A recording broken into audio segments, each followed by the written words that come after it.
गरूब आफ्ताब के बाद जो भी आता है जिंदा वापस नहीं लौटता। इंडिया का सबसे ज्यादा आसेफजदा मुकाम, मगर इन दावों की हकीकत क्या है? क्या वाकई यहाँ जाने वाला जिंदा बचकर वापस नहीं आता? जानिए खबर टाइम की स्टोरी में। भूत प्रेत और रूहें दुनिया की ऐसी ही हकीकतें हैं जैसे इंसान का जमीन पर होना। एक अटल हकीकत है, मगर बहुत से लोग आज भी भूत प्रेत को नहीं मानते।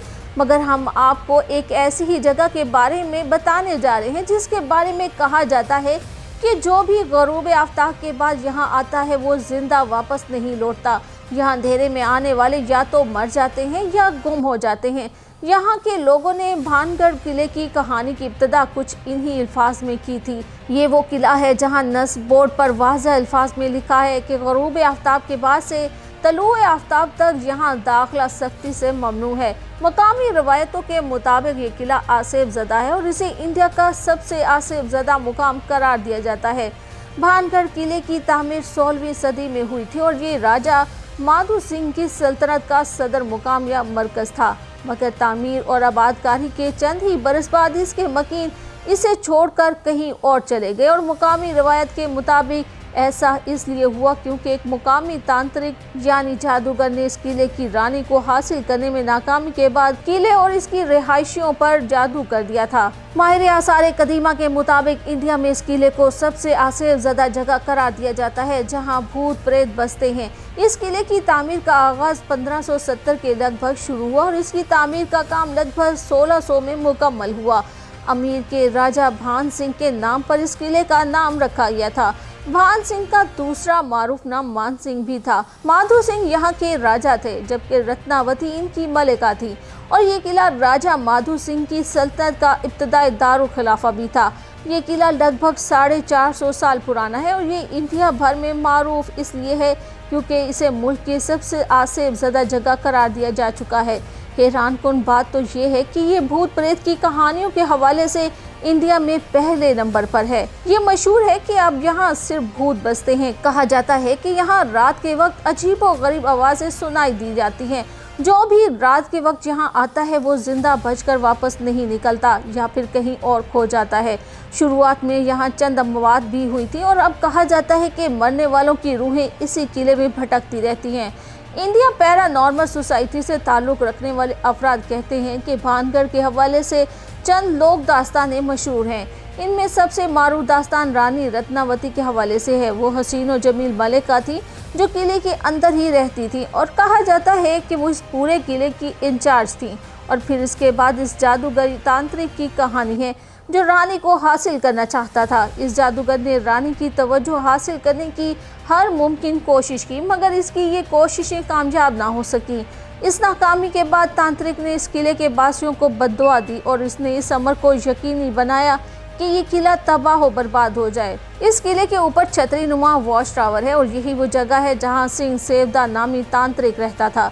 रानी को हासिल करने में नाकामी के बाद तांत्रिक ने भानगढ़ किले पर जादू कर दिया जिसके नतीजे में 24 घंटे के अंदर अंदर इस मजबूत किले का बेशतर हिस्सा तहस नहस हो गया। ये शायद 1605 की बात है जब इस किले में आबाद अफराद की तादाद 14,000 के लगभग थी। इन्हीं 24 घंटों के दौरान कुछ ऐसी आफत पड़ी कि राजा समेत यहाँ बसने वाले आधी आबादी यहाँ से निकलकर भाग गई। इस जगह को पुराना जयपुर भी कहा जाता है क्योंकि यहाँ बसने वाले यहाँ से भागकर अमीर नामी इलाके में जा बसे और फिर यहाँ उन्होंने मौजूदा शहर यानी जयपुर को बसाया। अब इंडिया में एक नया जयपुर है और पुराना जयपुर भी यहाँ है। इंडिया पैरानॉर्मल सोसाइटी से ताल्लुक़ रखने वाले बताते हैं कि भानगढ़ के मुतअद्दिद दौरे कर चुके हैं। इनकी टीम ने 2012 में रात के औकात में भानगढ़ का दौरा किया था और ये पहला मौका था कि किसी पैरानॉर्मल टीम ने इस जगह दौरा किया। उनकी टीम एक रात यहाँ रुकी और मामले की मुकम्मल तफ्तीश की। उनकी इब्तदाई तहकीक की बुनियाद वो आलात थे जो वो यहाँ लाए थे और जिनकी मदद से उन्होंने रीडिंग्स दी और ये मालूम करने की कोशिश भी की कि आया यहाँ कोई पैरानॉर्मल एक्टिविटी तो नहीं। इनका कहना था कि उन्होंने अपने हालात में कोई गैर मामूली उतार चढ़ाव नहीं देखा। दर हकीकत वहाँ पर कुछ खास एक्टिविटीज़ थी ही नहीं जो उन्होंने इस रात महसूस की हो या रिकॉर्ड की हो। हकीकत यह है कि इस इलाके में अनवाउ अक़साम के जानवर बसते हैं। जो तरह तरह की आवाज़ें निकालते हैं। इस किले में बहुत से बंदर भी रहते हैं जो अमूमी तौर पर यहाँ मौजूद दरख्तों पर पनाह लिए हुए होते हैं। इन बंदरों की ही हरकत की वजह से दरख्तों की टहनियाँ हिलती हैं, सूखे पत्ते कुचले जाने की आवाज़ पैदा होती है और इस सब की वजह से अजीब सी आवाज़ें आती हैं। यहाँ के हवाले से मशहूर कहानियाँ और किस्सों की वजह से शायद लोगों पर साइकोलॉजिकल असर होता होगा। तो फिर आखिर इस किले में क्या कुछ है? माहिर आसार कदीमा कहते हैं कि इस किले तक पहुँचने के लिए आपको दीवारों के 3 मुतवाज़िल सिलसिलों को पार करना पड़ेगा और फिर अंदर जाना पड़ता है। इस किले के आगाज में इन दुकानों के आसार हैं जहां शायद अशिया ज़रूरिया फ़रोख्त की जाती होंगी। यहाँ जोहरी बाजार है जहां सुनारों की दुकानें होती होंगी। कुछ ऐसी छोटी मोटी इमारतें भी हैं जहां शायद एंटरटेनमेंट से मुतल्लिक़ अमूर होते होंगे। एक जगह है जिसे रक्कासाओं की हवेली भी कहा जाता है। इस किले में जो अमीर कबीर अफराद बसते थे, ये एक हिस्सा इनके लिए भी मखसूस था। चूँकि राजा दरबार और अदालत लगाती होंगी, इसलिए इससे मखसूस चंद स्ट्रक्चर्स भी हैं। चूँकि इस दौर में जंगलों में घोड़ों और हाथियों का बकसरत इस्तेमाल होता था, इसलिए इस किले में इन जानवरों के बाड़े और अस्तबल भी मौजूद हैं। इस किले में एक खूबसूरत महल भी है जो राजा और इसकी रानियों के लिए मखसूस था। सिक्योरिटी के तनाजुर में देखें तो हर किले में वॉच टावर होता है जिसकी मदद से किले के बासियों और बैरूनी हमला आवरों पर नज़र रखी जाती है। ऐसा ही वॉच टावर यहाँ भी है जो पहाड़ की ऊंचाई पर मौजूद है। इसकी मदद से न सिर्फ दुश्मन और हमला आवरों पर अपने किले के बासियों पर नजर रखी जाती थी, इस सबब के अलावा कैदियों और दुश्मनों को बंद करने के लिए यहाँ एक झील भी बनाई गई थी।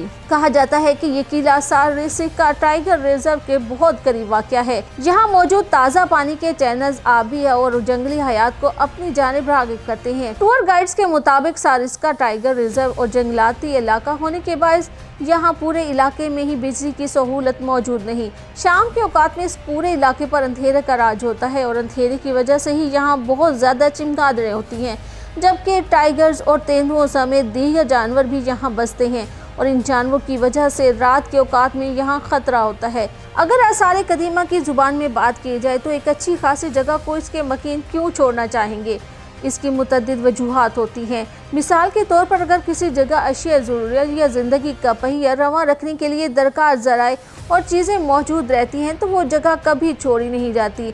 मगर अगर कोई ऐसा बड़ा बैरूनी हमला हो जाता है जिसके नतीजे में वहाँ के रिहायशियों को निकलना पड़े तो जगह वीरान हो जाती हैं। शायद ऐसी ही कोई वजह होगी जिसकी वजह से यहाँ के बासियों को इस इलाके को छोड़ना पड़ा होगा। इनके मुताबिक ये भी मुमकिनात में से है कि शायद कोई इतना बड़ा कहत आया हो कि जिसकी वजह से इस इलाके में मौजूद ताज़ा पानी के कुदरती ज़राए सूख गए हों और यहाँ के रिहायशियों को इस इलाके को छोड़ना पड़ा हो।